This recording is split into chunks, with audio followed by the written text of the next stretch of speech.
धिक्कार असो या प्रशासनाचा धिक्कार असो धिक्कार असो धिक्कार असो या प्रशासनाचा धिक्कार असो धिक्कार असो धिक्कार असो या प्रशासनाचा धिक्कार असो वेळ द्या वेळ द्या परीक्षेला वेळ द्या वेळ द्या वेळ पुणे विद्यापीठापुढे विद्यार्थ्यांनी आक्रमक होत कॅरी ऑन विरोधात आंदोलन केलंय.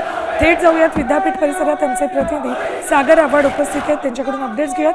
सागर, काय नेमकं या विद्यार्थ्यांचं म्हणणं आहे? नक्की आपण जर पाहिलं तर विद्यार्थी आत्महत्या पाहायला मिळतात. परीक्षेला वेळ काढून मिळावी अशी मागणी जी आहे ती या ठिकाणी त्यांनी केलेली पाहायला मिळते. विद्यार्थ्यांनी बॅरिकेड तोडून आतमध्ये विद्यार्थी आपल्याबरोबर आपण बातचीत केलं. काय मागणी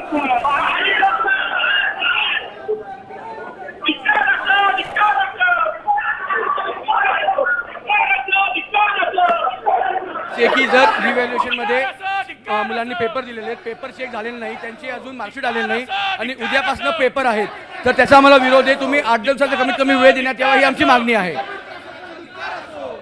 मागणी आहे? विद्यार्थी म्हणून तुम्ही बसला आंदोलन करताय. आम्हाला एक्झाम पोस्टपोन करून पाहिजे आता, आणि आपले कॅरिऑनचे स्टुडंट्स आहे, आमचा कॅरिऑनचा केसच नाही, आम्हाला एक्झाम्स पोस्टपोन करून पाहिजे कारण आम्ही त्याच्यामुळे अडकलो आहोत. आमचे वायवा वगैरे सगळे एक्सटेंड करून पाहिजेत आम्हाला. काय मागणी आहे तुमची? कुठून आला?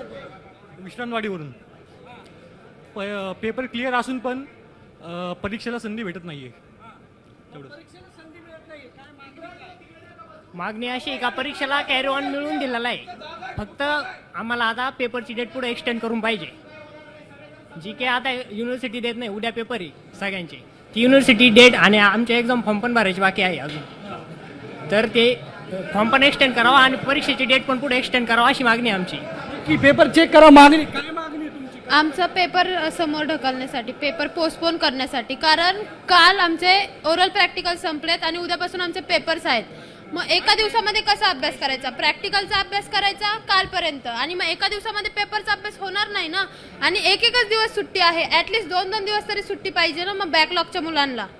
आणि हे जे रिव्हॉल्युशनमध्ये पेपर चेक झाले नाहीत, सगळ्यात मेन मुद्दा काय आहे रिव्हॉल्युशनचा. रिव्हॉल्युशनमध्ये पेपर चेक झालेले नाहीत, काही पेपर पावसामध्ये भिजलेत आणि पोरांना डायरेक्ट त्यांनी नापास केले, पास केले. आणि हे विद्यार्थी सगळे कॅरी ऑन मध्ये आहेत. 8,000 विद्यार्थ्यांना पेपर पासून वंचित ठेवतात. आणि एक आमची सगळ्यात मोठी मागणी अशी आहे की पेपर पोस्टपोन झाले पाहिजे. नक्की आपण जर बघितलं